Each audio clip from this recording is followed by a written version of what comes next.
Japan में आज junior high school के अंदर almost 95% kids are suffering from this problem and everyone is almost having glasses. India में भी ट्रेंड तेजी से बढ़ रहा है। अगर आपके बच्चे को वो बार बार फोन या स्क्रीन को बहुत पास लेके देखता है या टीवी देखते समय टीवी के पास चला जाता है, तो ऐसे केस में you should not ignore this.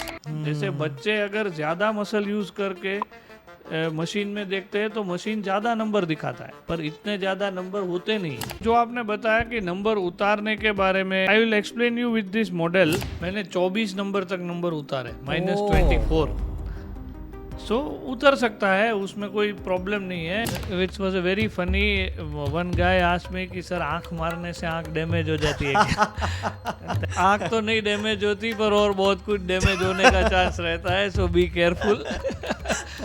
Nowadays cataract surgery has become refractive surgery also. Refractive यानी कि नंबर उतारने की, तो वो एक जरिया है कि जिसके साथ हम मोतियाबिंद तो ठीक करते ही है, साथ में ऐसी प्लान कर सकते हैं कि जैसे उसको फिर उसके बाद नंबर भी ना रहे। इसीलिए glaucoma is called silent thief of eyesight. तो what I feel is that कि 20 years डाउन द लाइन जब वो बड़ा होगा, अपने दोस्तों के साथ बैठेगा और हमें पॉजिटिवली याद करेगा कि if I can see the world that is because of so and so doctor, so that is where we can create a change in someone's life.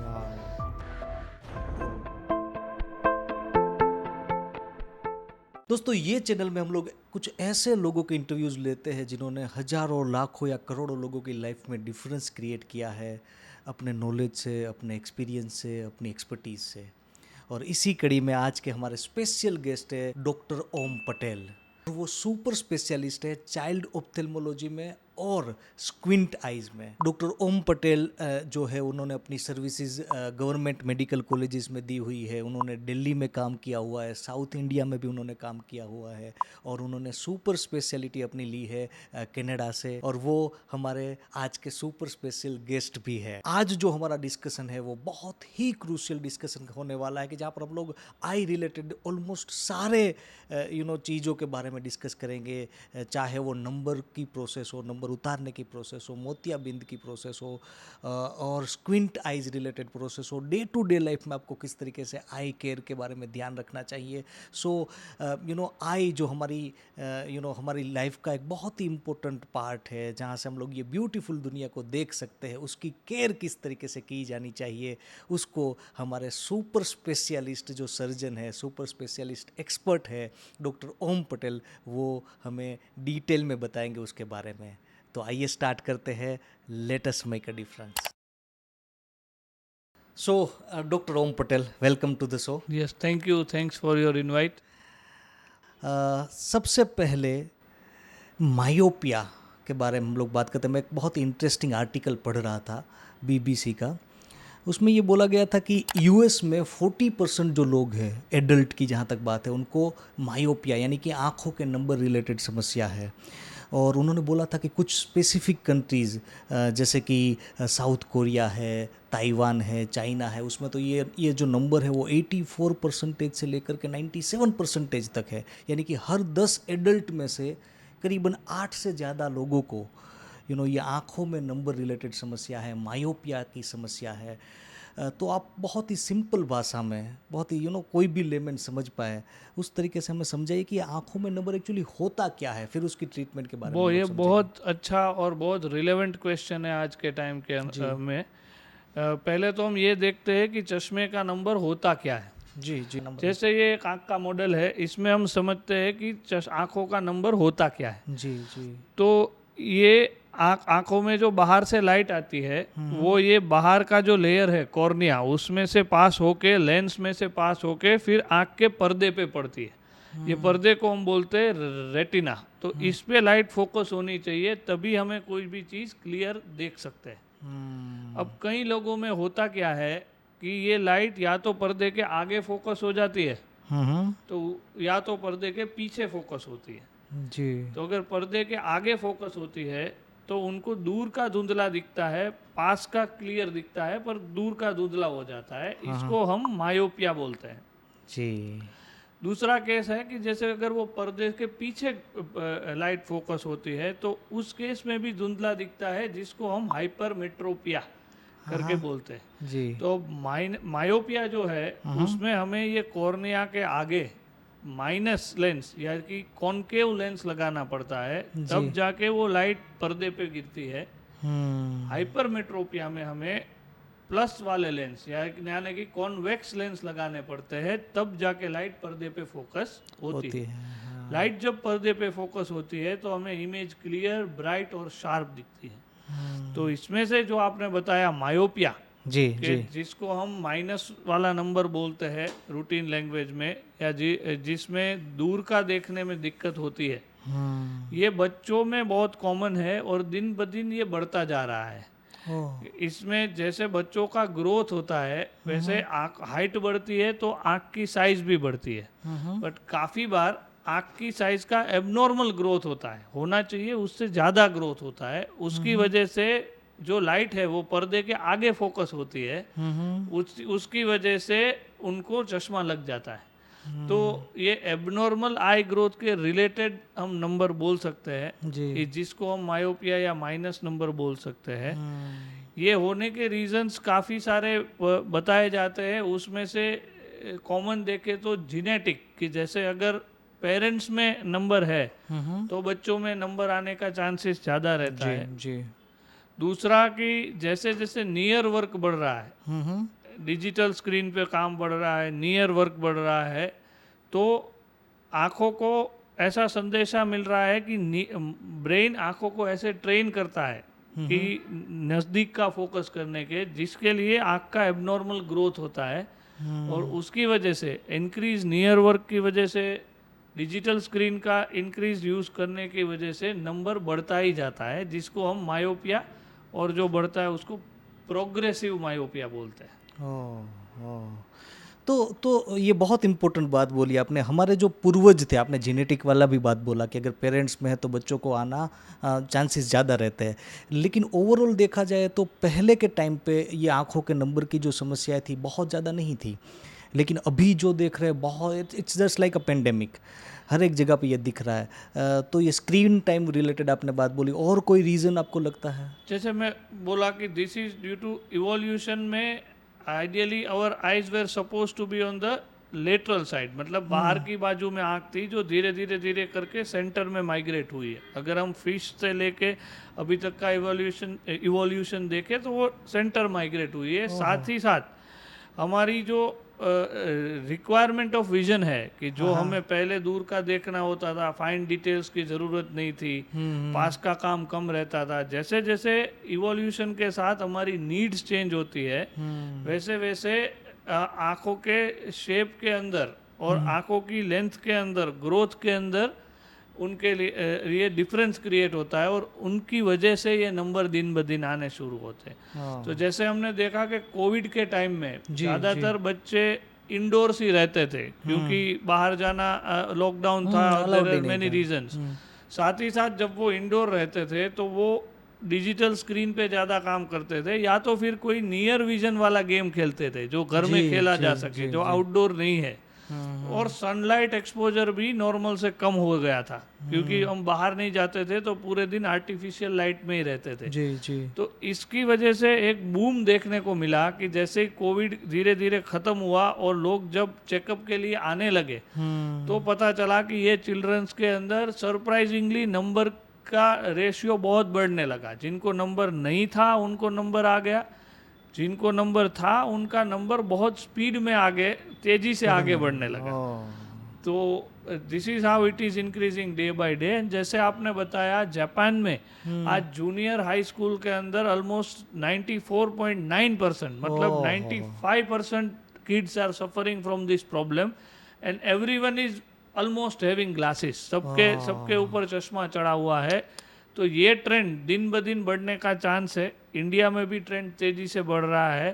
तो इनके लिए अवेयरनेस बहुत ज़रूरी है। जैसे कुछ ही टाइम में, ऑलमोस्ट नेक्स्ट वीक या उसके बाद वाला वीक मायोपिया अवेयरनेस वीक है, जिसके अंदर we are trying to spread more and more information on myopia among parents, among kids, kids को भी हम इनोवेटिव तरीके से समझाने की ट्राई करते हैं कि क्या करने से आपका नंबर स्टेबल रहेगा और क्या करने से we can, if not prevent, we can control this thing.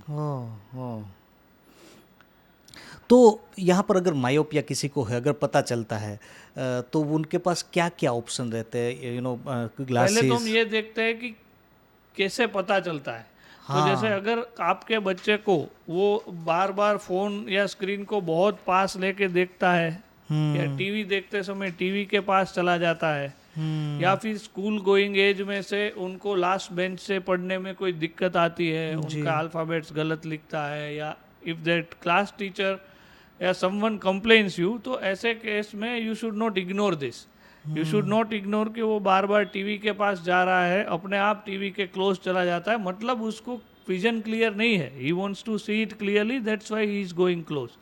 तो ऐसे केस में you should always consult an ophthalmologist, आंखों के डॉक्टर को मिलना चाहिए। उसमें भी जो बच्चों की आंख के स्पेशलिस्ट है उनको मिलना चाहिए, उसमें भी अलग होते हैं। हाँ, उसमें भी बच्चों की आंख के स्पेशलिस्ट होते हैं जिनको पीडियाट्रिक ऑफ्थेल्मोलॉजिस्ट बोलते हैं, और उनको मिलना चाहिए, क्योंकि बच्चों की आंखों के प्रॉब्लम्स, बच्चों की आंखों के नंबर देने का तरीका, नंबर का चेकअप वो एडल्ट से काफ़ी अलग होता है। जैसे बच्चे अगर ज़्यादा मसल यूज़ करके मशीन में देखते हैं तो मशीन ज़्यादा नंबर दिखाता है, पर इतने ज़्यादा नंबर होते नहीं हैं।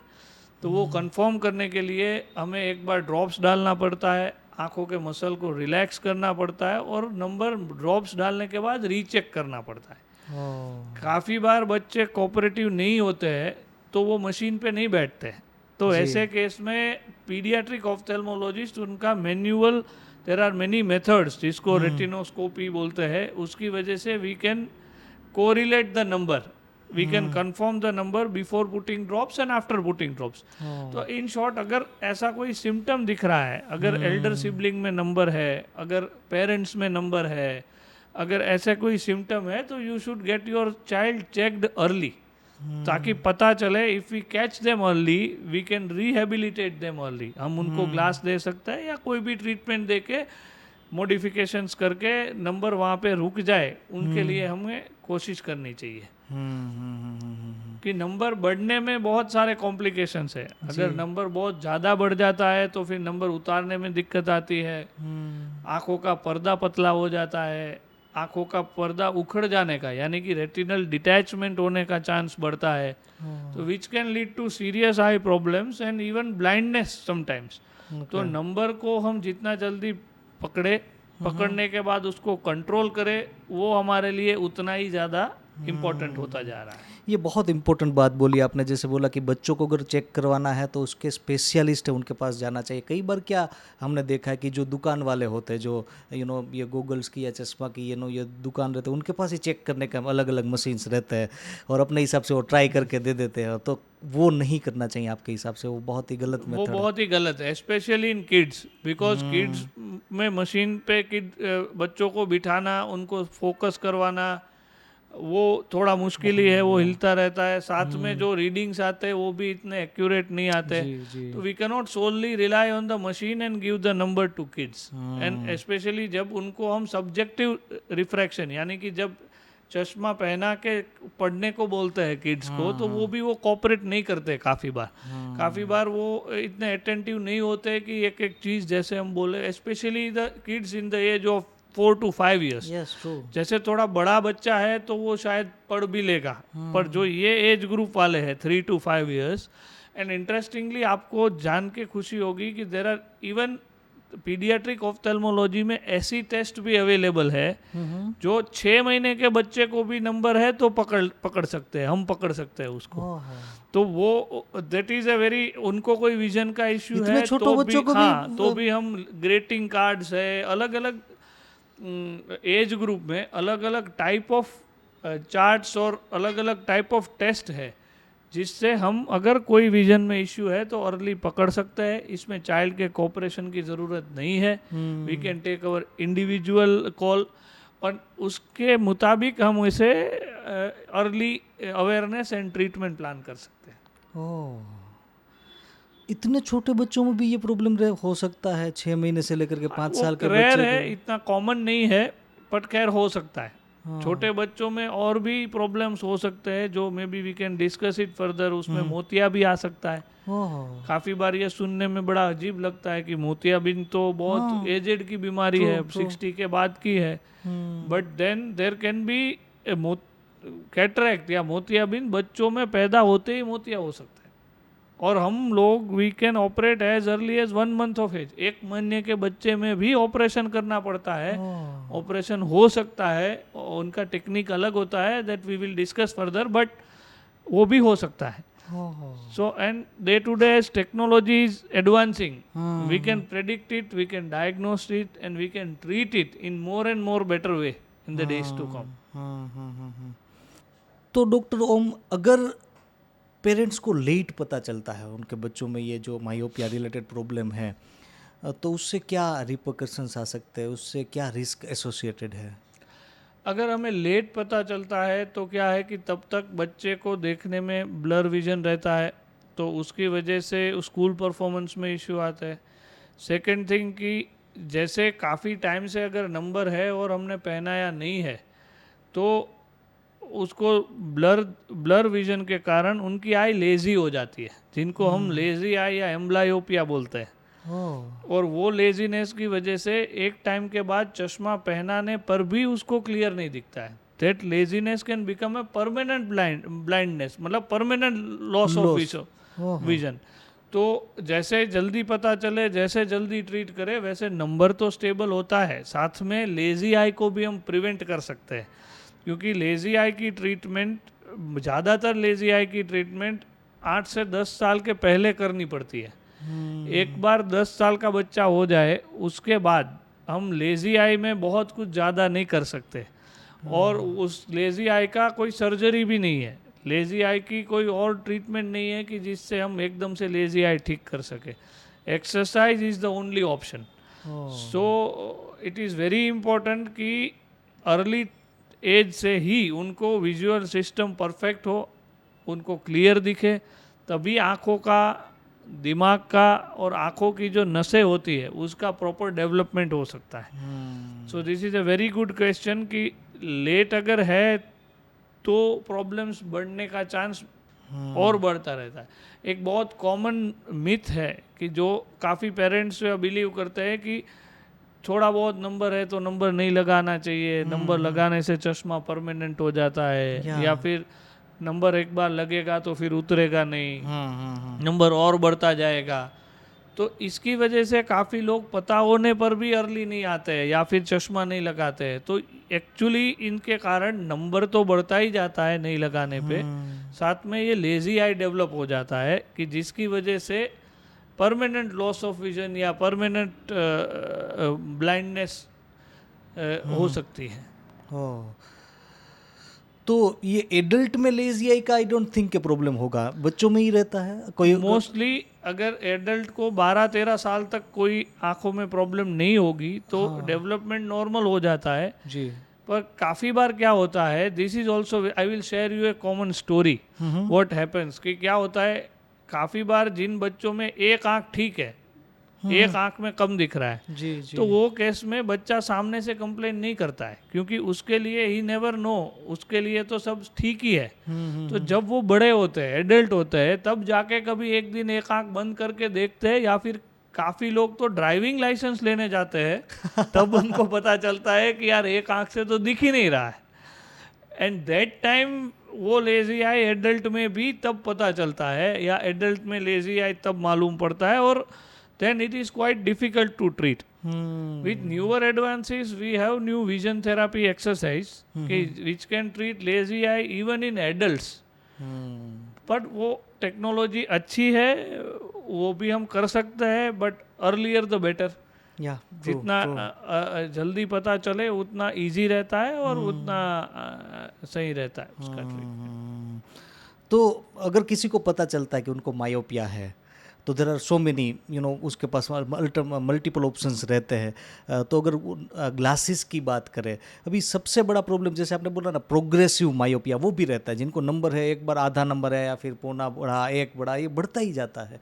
तो इसको कैसे रोका जाए और क्या ऑप्शन होते हैं उसमें ग्लासेस वगैरह दिस में? Is also very good question कि अगर आपको पता चला कि आपको नंबर है तो ऑब्वियसली चश्मा तो लगाना ही है, जी जी। पर उसके साथ there are many other things which we can do which can hold the progression, आगे बढ़ने से उसको रोक सकते हैं। Yes yes.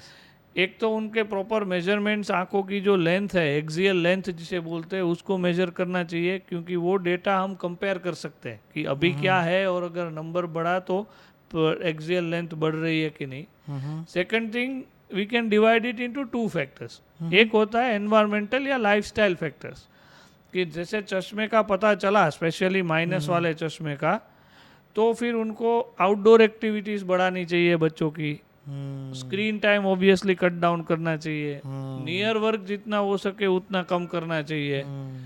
तो ये सब कॉमन लाइफस्टाइल चेंजेस है जो करने पे भी सनलाइट एक्सपोजर बढ़ाना चाहिए। तो इससे क्या है कि जितना ग्रीन एक्सपोजर या क्लोरोफिल का एक्सपोजर होता है, there are studies to show that outdoor activity can reduce the progression of myopia. तो ये सब लाइफस्टाइल मॉडिफिकेशन करने चाहिए।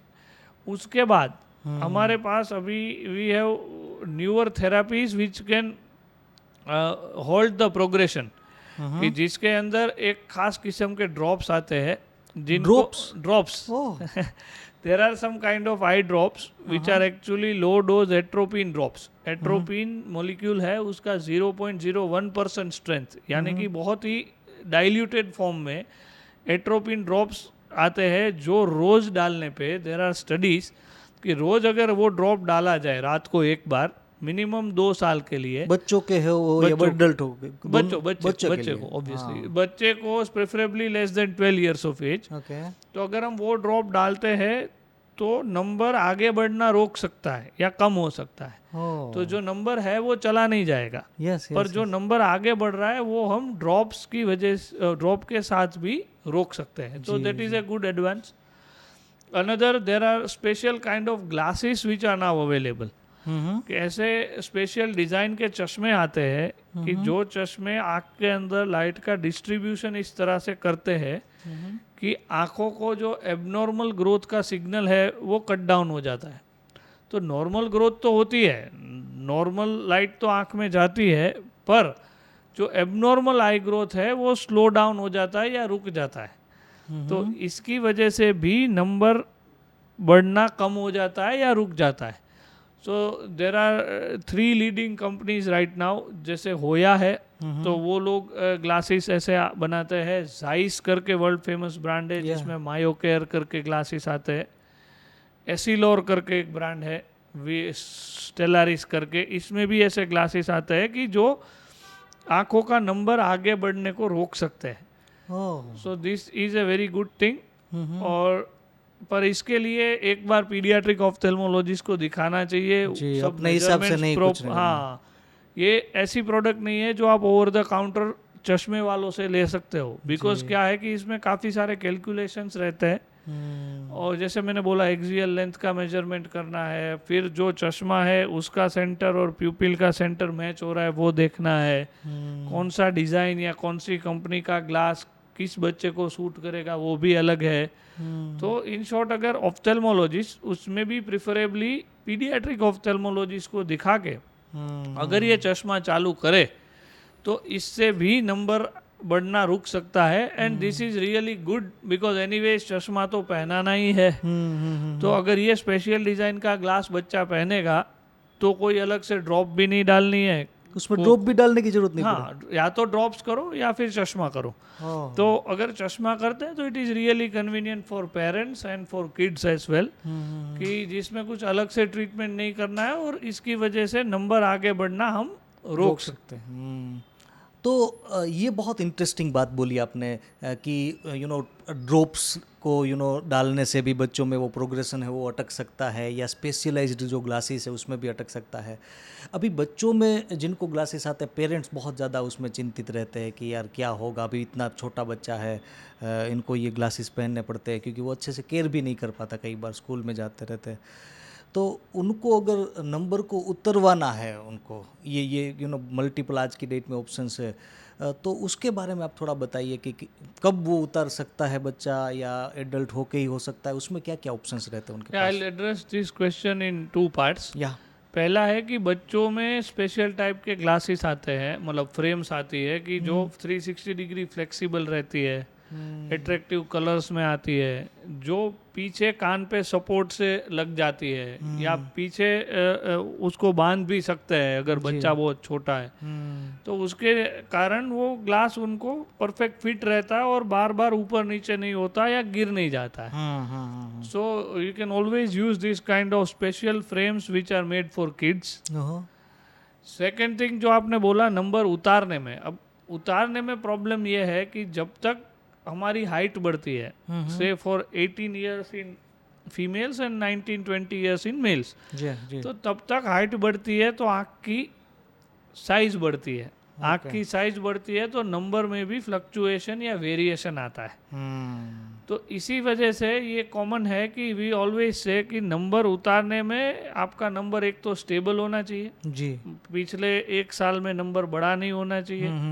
Second thing, minimum age should be 18 years. 18 साल तक अगर हम नंबर उतारते भी है तो जैसे मैंने बोला वैसे वापस आ जाने के चांसेस बहुत ज़्यादा हैं। जी जी।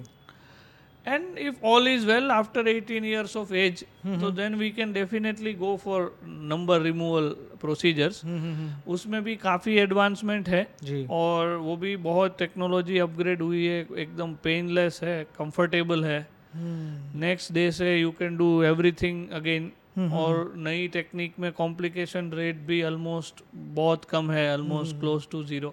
जी। So we'll discuss that as well, but वो हम नंबर उतारने के लिए in short we have to wait till 18-19 years of age in my opinion. So बच्चों की जहाँ तक बात है, क्योंकि नंबर उतारने के बारे में हम लोग अभी डिटेल में डिस्कशन करेंगे, लेकिन आपने एक बहुत इंपॉर्टेंट 2 चीज़ें आपने बोली थी। पहला, स्क्रीन टाइम जो है, आज की डेट में बच्चे मोबाइल्स बहुत यूज़ करते हैं, हमने देखा है, और सन का जो एक्सपोजर है, सन रेज का, तो ये दोनों कितनी इम्पेक्ट करती है, और एज एन एक्सपर्ट आप वो पेरेंट्स को क्या बताना चाहते हैं? मतलब this are all risk factors. See जी जी there is no clear cut reason कि किसकी वजह से नंबर आया या नंबर बढ़ेगा जी। पर स्टडीज में और पीरियड ऑफ टाइम ऐसा देखा गया है कि जिसका स्क्रीन टाइम ज़्यादा है उसको नंबर आने के चांस ज़्यादा है, या फिर नंबर ज़्यादा तेज़ी से आगे बढ़ता है। हाँ, वैसे ही ये भी देखा गया है कि जितना आउटडोर एक्सपोजर ज़्यादा है उतना नंबर कम आगे बढ़ता है।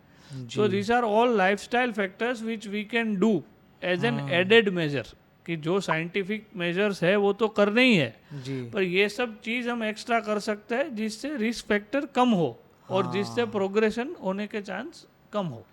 और एक आर्टिकल मैंने कहीं पर पढ़ा था कि ब्लू रेज जो होते हैं मोबाइल्स वगैरह या स्क्रीन्स में, वो बहुत ही ज़्यादा हार्मफुल होते हैं, तो वो बच्चों में तो और ज़्यादा हार्मफुल होंगे, तो उसके बारे में, या कुछ फिल्टर्स आते हैं जैसे कि ब्लू रेज को फिल्टर करने के लिए नाइट शिफ्ट करके अलग अलग एप्लीकेशन, अलग अलग शील्ड भी आते हैं। वो सही है कि जो स्क्रीन है उसमें से जो ब्लू लाइट आती है जी, उससे आंखों के पर्दे में दिक्कत हो सकती है या स्लीप साइकिल डिस्टर्ब हो सकती है, ये सब प्रॉब्लम्स होते हैं, but that could be an added thing for those who are using screen for more and more period of time.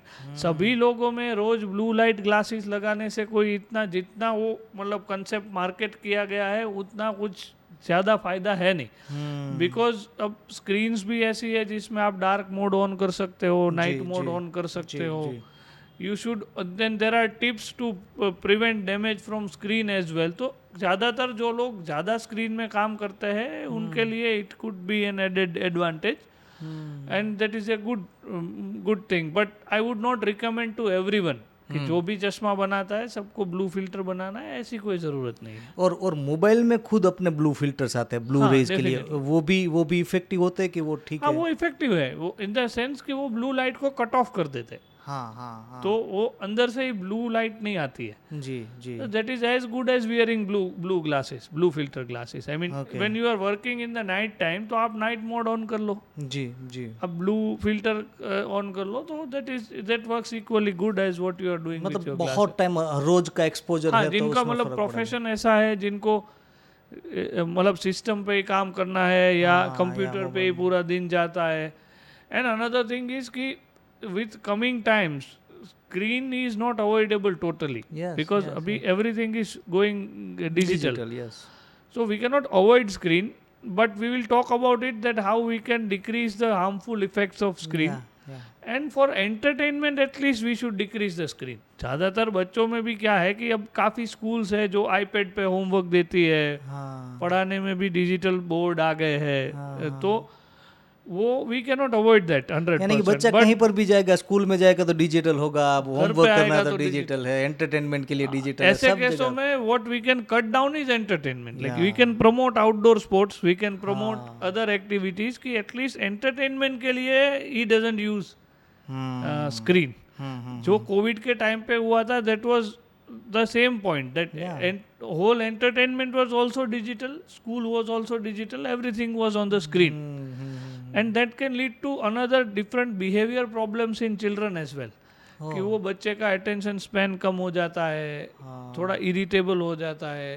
We have many studies supporting it कि जिसमें इंक्रीज इन स्क्रीन टाइम और अकेले रह के पूरा दिन जब बच्चा सब कंप्यूटर पे ही करता है तो पर्सनालिटी डिसऑर्डर, बिहेवियर डिसऑर्डर, ये सब होने के चांसेस बढ़ जाते हैं.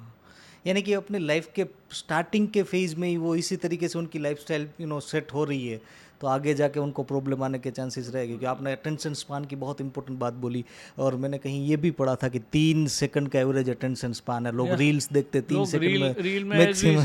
मैक्सिमम पहली 3 second defines your reel. So that's what that you keep on scrolling. So उसका साइकोलॉजिकल इम्पैक्ट आएगा. साइकोलॉजिकल इम्पैक्ट भी है, बिहेवियर में चेंजेस भी है.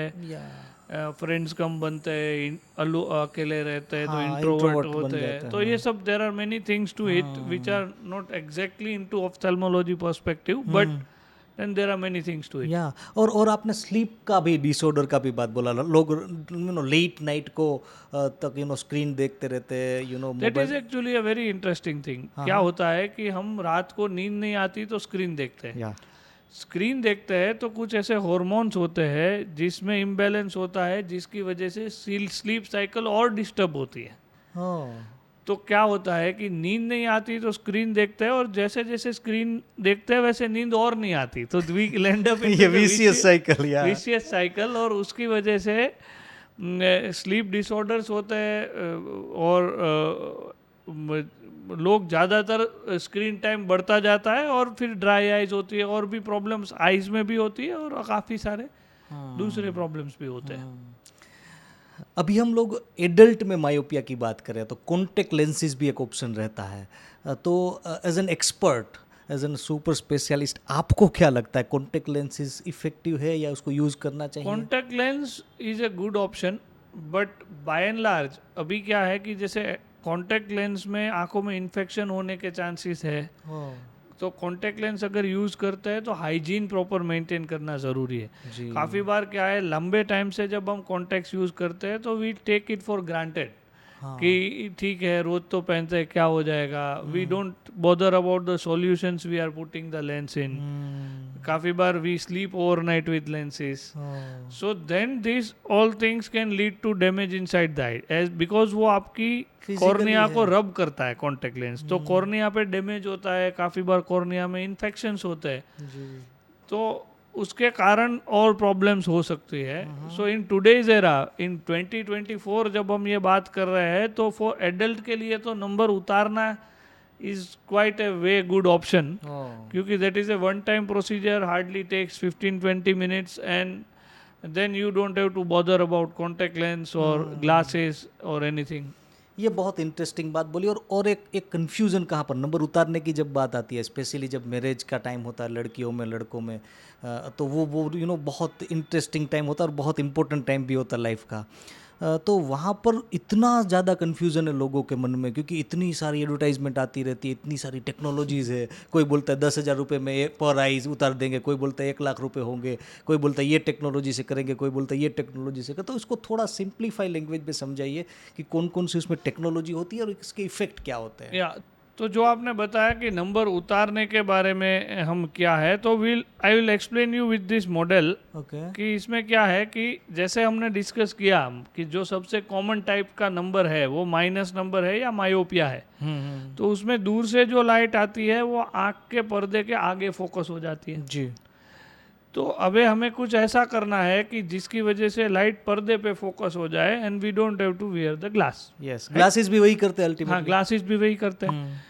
तो then there are 2 or 3 types of techniques जो कॉमन है जिसकी वजह से हम ये कर सकते हैं। First is cornea based procedure, जी कि जो आपकी आगे की जो पुतली है वो पुतली पे हम कुछ लेजर करते हैं, ऐसे लेजर करके उसका शेप ऑल्टर करके है कि जो लाइट है वो डायरेक्टली पर्दे पे फोकस होती है, तो फिर चश्मा लगाने की ज़रूरत नहीं रहती। So this is the most common type of procedure जिसको कॉर्निया बेस्ड प्रोसीजर बोलते हैं, जो सिंपल लैंग्वेज में हम आंखों का लेज़र बोलते हैं, नंबर हटवाने का लेज़र बोलते हैं। उसके अंदर भी काफ़ी सारी ट्रीटमेंट्स है, जैसे आपने बोला लेसिक, और भी ट्रीटमेंट्स है जैसे PRK होती है, एक उसके अंदर सिल्क करके ट्रीटमेंट होती है, स्माइल करके ट्रीटमेंट होती है। Silk is the latest one, smile से भी लेटेस्ट अभी सिल्क करके ट्रीटमेंट आया है कि जिसमें हम सिर्फ आँख में कॉर्निया में से लेंटिक्यूल रिमूव करते हैं। तो that is an innovative treatment. वो थोड़ी प्रोसेस को अलग प्रोसेस को I am coming to that step by step. So this is first is cornea based procedure. उसको हम we can divide it broadly into 2-3 type. One is जैसे हम एक फ्लैप उठाते हैं, ऊपर की जो पुतली है उसमें से एक हल्की सी लेयर को हम ऊपर उठाते हैं जिसको हम फ्लैप बोलते हैं, और फिर जो बीच का लेयर है स्ट्रोमा, उसके ऊपर हम ऐसा एक्साइमर लेजर करते हैं जिसकी वजह से आँख का शेप बदल जाता है और लाइट पर्दे पे फोकस होती है, जो लेसिक टेक्नोलॉजी है। काफ़ी सालों से है, प्रूवन टेक्निक है, कॉम्प्लिकेशन ऑलमोस्ट कॉम्प्लिकेशन फ्री है, और ये बहुत इफ़ेक्टिव भी है। इसमें काफ़ी सारे एडवांस आए, जैसे अभी फेमस है Contoura vision treatment, Contoura laser. तो वो टोपोलाइजर गाइडेड लेज़र है कि जिसके अंदर आपकी पुतली के काफ़ी सारे पॉइंट्स को एक मशीन मैप करता है, और फिर वो पॉइंट्स सब मैच करके फिर उसमें लेज़र फायर होता है। तो that is like customize laser. तो उसके अंदर आपके नंबर तो उतरते ही है, साथ में जो एब्रेशंस होते हैं आँखों की ऑप्टिकल सिस्टम में, जो एब्रेशंस होते हैं वो भी क्लियर आउट हो जाता है। तो विजन की जो क्वालिटी है वो नॉर्मल लेसिक से और शार्प, ब्राइट और क्लियर आती है, and that is what is we know as Contoura Vision in today's time, which is again a very good technology, customized laser. And we also treat aberrations along with numbers, right. Second thing in कि जिन लोगों की पुतली की thickness कम होती है, तो उन लोगों में हम लेसिक नहीं कर पाते। हम फ्लैप उठाने वाला, फ्लैप उठाना मतलब जैसे कि वो अपने डोसा में जैसे उठाते उसी को हम फ्लैप बोलते हैं। तो काफ़ी लोगों में जिसमें पुतली जो है कॉर्निया अगर थिन है, तो उनकी गाइडलाइंस है, उनके नॉर्म्स है कि there should be at least 300 microns which should be left after raising the flap and doing the laser.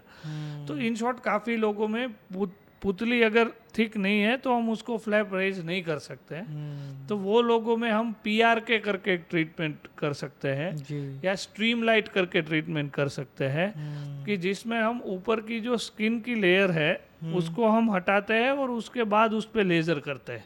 तो actually that is a kind of cornea procedure only, but उसमें हम फ्लैप रेज नहीं करते।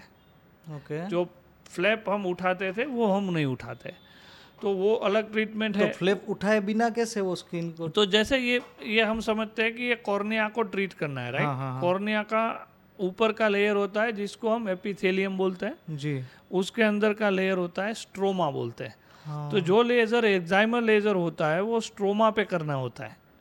तो PRK में हम क्या करते हैं कि ऊपर का एपिथेलियम या तो मैन्युअली स्क्रैप ऑफ कर देते हैं, या फिर लेजर की हेल्प से उसको स्क्रैप ऑफ कर देते हैं। मतलब ऊपर की एक स्किन की बहुत पतली सी लेयर, 50 माइक्रोन्स जितनी लेयर हम निकाल देते हैं। उसके बाद स्ट्रोमा पे हम लेजर करते हैं, और जो ऊपर की लेयर है वो 4-5 दिन में अपने आप से वापस ग्रो हो जाती है। तो this we usually reserve for patients जिनकी पुतली की थिकनेस कम है, तो उसमें LASIK is not a good option, we can go for PR. ये safe and effective है ये दिस भी? Is equally safe and equally effective as LASIK. Okay. Some people say it is even more safer than LASIK because इसमें हम कोई flap raise नहीं करते, तो हम कोई मैकेनिकल इंस्टेबिलिटी क्रिएट नहीं करते, we just remove the skin and then we just fire the laser. So this is again a good option for people with या तो ज़्यादा नंबर है या तो पुतली की थिकनेस कम है। थर्ड आता है कॉर्निया बेस्ड प्रोसीजर के अंदर, जिसको हम लेंटिक्यूल बेस्ड प्रोसीजर बोलते हैं, जो अभी के टाइम में स्माइल बोलते हैं या फिर सिल्क बोलते हैं। बेसिकली उसमें क्या है कि एक फेम्टोसेकंड लेज़र से हम ये पुतली के अंदर ही एक ऐसी लेंटिक्यूल बनाते हैं, एक लेयर सेपरेट करती है लेज़र, कि जो लेयर को हम सिर्फ बहुत छोटे इंसिजन से बाहर निकाल लेते हैं। तो द डिफरेंस हियर इज कि हमें पूरा फ्लैप उठाना नहीं पड़ता, या तो पूरी स्किन निकालनी इसलिए इसको नहीं ब्लेडलेस बोलते हैं। हाँ, वो उसको निकालनी नहीं है। ब्लेडलेस लेसिक में भी ब्लेडलेस हो सकता है। अगर फेम्टो लेजर फ्लैप बना देता है तो उसको ब्लेडलेस लेसिक बोलते हैं।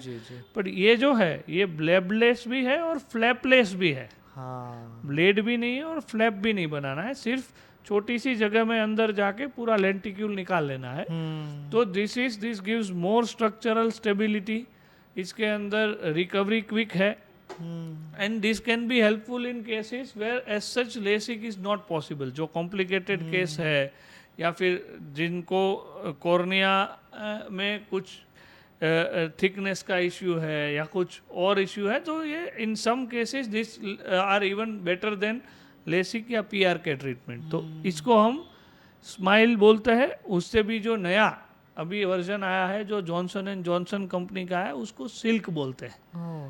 तो this is a very new advance which is launched just last year, and this is giving amazing results.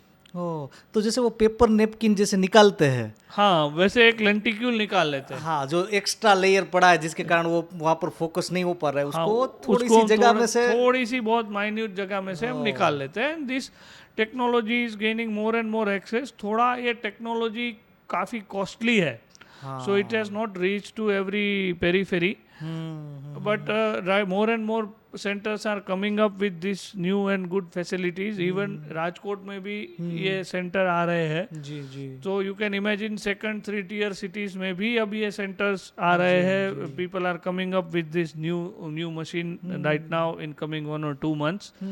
So वैसे सब जगह जैसे ही टेक्नोलॉजी मोर एडवांस होगी, एक्सेसिबल होगी, कंपटीशन में थोड़ा रेट बैलेंस होगा, then it will be even good option for everyone around. ये मैंने स्माइल के बारे में जितना मुझे पता है, मैं अपने एक दोस्त के साथ गया था कंसल्टेशन में, तो वो बोल रहे थे कि नेक्स्ट 24 आवर्स में आप फुटबॉल भी खेल सकते हो, क्रिकेट भी खेल सकते हो, इतना इफेक्टिव होता है। दैट इज अ मेटाफोर, वो एक जुमला है।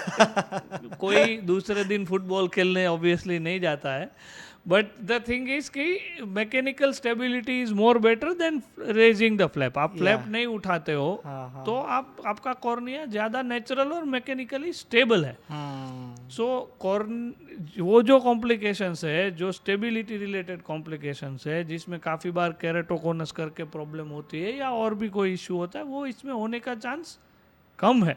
हालांकि ये भी 100% ऐसा नहीं है कि नहीं होगा कोई कॉम्प्लिकेशन, बट उससे इसका कम है। तो you can do all your routine work from next day. और सर्जरी होने के बाद सीधा दिखना चालू हो जाता है, मतलब फर्क लगता है उसमें थोड़ा टाइम एक्चुअली, क्योंकि एकदम से तो थोड़ा सूजन तो रहती है पुतली पे, तो it eventually people start seeing clear even with LASIK also, just after LASIK, but पूरा क्लियर होने में तो we have to give some time, and that is not a very big time, but at least a day और 2 that is okay. I mean और LASIK और आपने ये smile बोला, सिल्क बोला, आपने बोला थोड़ा कहीं ना कहीं ये सिल्क और स्माइल थोड़ा कॉस्टली है, तो अब आज की डेट में कॉस्टिंग कितना रहता है, एवरेज कॉस्टिंग, वो थोड़ा आप बता पाएंगे? जैसे स्माइल का average costing would be depend on the centre, but more than 1,10,000 से लेके 1,50,000 तक दोनों आँखों का मिला के, और सिल्क का ऑलमोस्ट 1,40,000 से लेके 1,70,000-80,000 तक जाता है।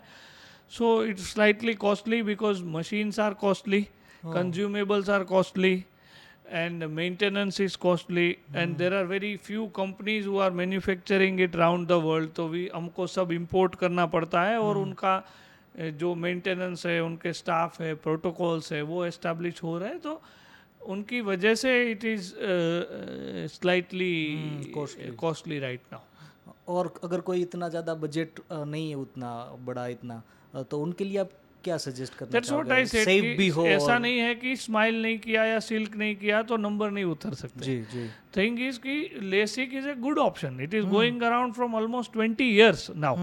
सो we have lot of literature, lot of data. अगर आपका सब नॉर्मल है, अगर आपकी कॉर्निया नॉर्मल है, नंबर स्टेबल है, कोई और दिक्कत नहीं है, तो आप लेसिक भी कर सकते हो. उसमें थोड़ा advance Contoura Vision is a better option compared to the traditional LASIK, but these are also good options, and depending upon different part of the countries and depending other centers या machine कितनी पुरानी है, surgeon का experience क्या है, उसके उस हिसाब से 15-20 हज़ार से लेके लाख रुपए तक अलग अलग ट्रीटमेंट इसमें हो सकती है. But by and large these are also good treatments, and these are also giving excellent results. We do it day in and day out, और इसमें कोई दिक्कत नहीं है. और साइड इफेक्ट क्या रह सकती है? मतलब लोग इस पे डरते, बोलते कि यार नंबर उतरना से. नेचुरल है, आँख डेलिकेट ऑर्गन है, और आँख it is a very big thing. अगर आँख में कुछ हो जाए, स्पेशली नंबर उतारने के टाइम पे, व्हेन लोग सोचते हैं कि हमें कोई दिक्कत तो नहीं है, we are not patients, we are persons. We are treating persons, we are not treating patients. तो द थिंग इज कि तब डेफिनेटली एक हिच रहता है कि आंखों में कुछ करना चाहिए या नहीं करना चाहिए. बट जैसे मैंने बोला, if you have to first visit your ophthalmologist, they do almost 10-15 type of different test, कि जिसके बाद वी कैन से कि कौन सी टेक्निक बेटर रहेगी. पहले तो उतारना चाहिए या नहीं उतारना चाहिए, अगर उतारना चाहिए तो कौन सी technique will be better. But if all parameters are normal, सब नॉर्मल है, तो आज की डेट में this is since so long right now, it is quite safe, reasonably safe, that अगर रिस्क वर्सेस बेनिफिट रेशियो देखें तो it is quite beneficial to get this done. But you have to I mean go through detailed analysis first, and you have to discuss all the parameters with your surgeon. कि your surgeon should go in deep depth कि what are all your records, reports, and then only they should plan treatment. काफ़ी बार क्या हो रहा है कि जो bulk centres है, जो ज़्यादा सर्जरीज कर रहे हैं, या मे बी कमर्शियल रीजन से कॉस्ट कटिंग के हिसाब से, वहाँ पे we are not able to evaluate the case in depth. तो काफ़ी ऐसे सेंटर्स है जहाँ पे थोड़ी हड़बड़ी में काम हो रहा है, तो वहाँ पे काफ़ी बार लैप्स होने के चांस रहते हैं. Otherwise if all parameters are good, then we can definitely go for this surgery.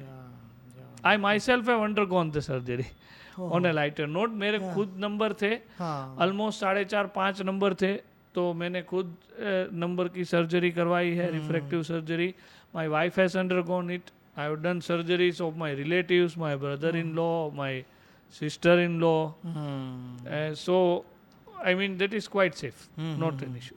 हाँ, तो मैं अगर अपनी बात करूँ तो मैंने भी 15 साल पहले ये जो ब्लेडलेस लेसिक है वो करवाया था, और बहुत ही इफेक्टिव है. आज की डेट में भी मेरे को कोई भी प्रॉब्लम नहीं है, तो it's very safe I think.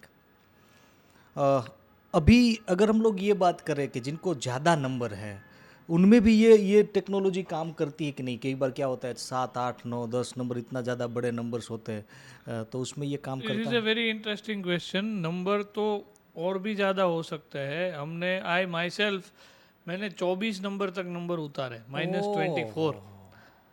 सो उतर सकता है, उसमें कोई प्रॉब्लम नहीं है. उसमें अलग टेक्नोलॉजी आती है. जैसे हमने डिस्कस किया लेज़र और पुतली कॉर्निया बेस्ड प्रोसीजर, तो उसकी एक लिमिटेशन है, उससे ज़्यादा हम कॉर्निया को पतला नहीं कर सकते. तो वो केस में हम क्या करते हैं कि जो नेचुरल लेंस रहता है आँख के अंदर, उसके ऊपर एक एडिशनल लेंस बिठाते हैं. आपकी आँख का मेजरमेंट लेके वो लेंस बनवाते हैं, और नेचुरल लेंस के ऊपर एक एडिशनल लेंस बिठाते हैं, जिसको हम फेकिक लेंस बोलते हैं, फेकिक IOL. तो उसके कारण चश्मा नहीं लगाना पड़ता. जैसे 15-20 जो भी नंबर है, वो नंबर का लेंस हम बना के आँख के वो अंदर ही चश्मा बिठा दिया आपने। अंदर ही हम बिठा देते हैं। मतलब वो सॉर्ट ऑफ परमानेंट लेंस होता है जो निकालने की जरूरत नहीं पड़ती है, and that is also safe and actually reversible as well, कि अगर जरूरत पड़ी तो हम वापस निकाल भी सकते हैं। तो that is also a very good option. और जो लोगों को कॉर्निया बेस्ड प्रोसीजर में नहीं कर सकते, या नंबर बहुत ज़्यादा है, या XYZ प्रॉब्लम है कॉर्निया में जिसकी वजह से हम लेज़र नहीं कर सकते, तो उनके अंदर ये फेकिक लेंस करके जो टेक्नोलॉजी है वो बहुत अच्छी है। इसमें भी काफ़ी सारी कंपनीज के लेंस आते हैं, इंडियन कंपनीज के भी लेंस आते हैं, अमेरिकन या इम्पोर्टेड कंपनीज के भी लेंस आते हैं। और उसका कॉस्ट कितना रहता है? वो थोड़ा लेज़र से कॉस्टली रहता है, ऑलमोस्ट 60,000 to 1 लाख रुपीज़ पर आई। तो मतलब डिपेंड कि कितने नंबर है, सिलेंडर वाले नंबर एस्टिग्मेटिज्म है क्या नहीं, और आपकी आंखों के मेजरमेंट के मुताबिक we have to place the order and make the customize lens. So that process takes some time, 2-4 दिन, 1 हफ्ता लेंस बन के आने में लग जाता है, और फिर उसके बाद हम कर सकते हैं। But by and large it is a very good thing, because जिन लोगों को 15-20 नंबर रहता है, they people are almost blind without glasses. I mean अगर वो चश्मा सुबह नहीं मिला उठ के या फिर टूट गया, तो then it's very difficult for them to go around. So in those cases this is really good कि सिंगल टाइम सर्जरी कैन, उनको लगता है नई लाइफ ही मिल गई, नई लाइफ ही मिल जाती। उनका चश्मा भी बहुत मोटा रहता है, तो कॉस्मेटिकली भी इट ऑल्सो लुक्स ऑड, और साथ में चश्मे में इतने ज़्यादा नंबर है तो फील्ड ऑफ विजन भी कम रहता है। तो जब हम लेंस अंदर डालते हैं तो विजन में काफ़ी इम्प्रूवमेंट होता है।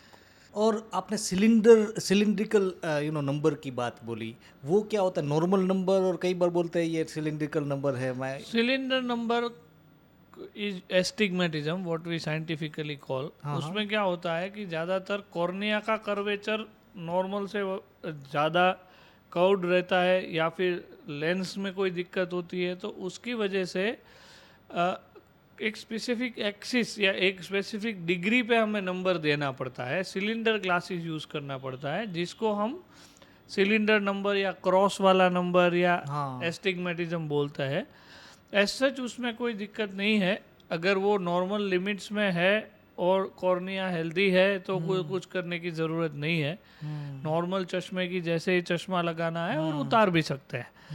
पर काफ़ी बार जब ये सिलेंडर नंबर बढ़ते जाते हैं, एस्टिग्मेटिज्म बढ़ता जाता है, तो जो कॉर्निया है, जो पुतली है, वो और थिन होती जाती है, स्ट्रेच होती जाती है, और कोन जैसी बन जाती है। उसका शेप कोन जैसा हो जाता है, जिसको हम केरेटोकोनस करके प्रॉब्लम बोलते हैं। तो ये प्रॉब्लम थोड़ा सीरियस प्रॉब्लम है, क्योंकि ये अगर आपको आई रबिंग की आदत है, या आपको ज़्यादा नंबर है सिलेंडर नंबर और वो बढ़ते जा रहे हैं, तो आपको एक बार कॉर्नियल टोपोग्राफी करके टेस्ट करवाना चाहिए। और केरेटोकोनस का प्रॉब्लम नहीं है, वो मेक श्योर करना चाहिए। और जिनको केरेटोकोनस है उनको कॉर्निया बेस्ड प्रोसीजर, नंबर उतारने की जो कॉर्निया बेस्ड लेज़र प्रोसीजर होती है, वो अवॉइड करनी चाहिए टोटली। और मैक्सिमम कितनी एज तक उतार सकते हैं ये नंबर को?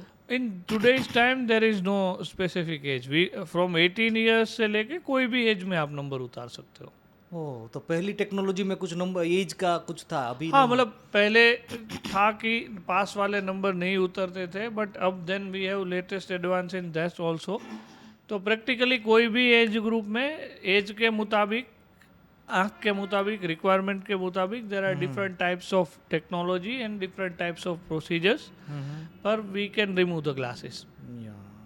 और एक इम्पोर्टेंट क्वेश्चन जो बीच में रह गया था, आई थिंक, सिल्क और स्माइल, ये दोनों में केवल मशीन्स का ही फर्क है या कुछ और भी है? हाँ, उसमें मशीन तो अलग है ही है, पर उसके अंदर जो लेंटिक्यूल है, वो silk is newer upgraded version, तो उसमें लेंटिक्यूल बाई कॉन्वेक्स लेंटिक्यूल होती है।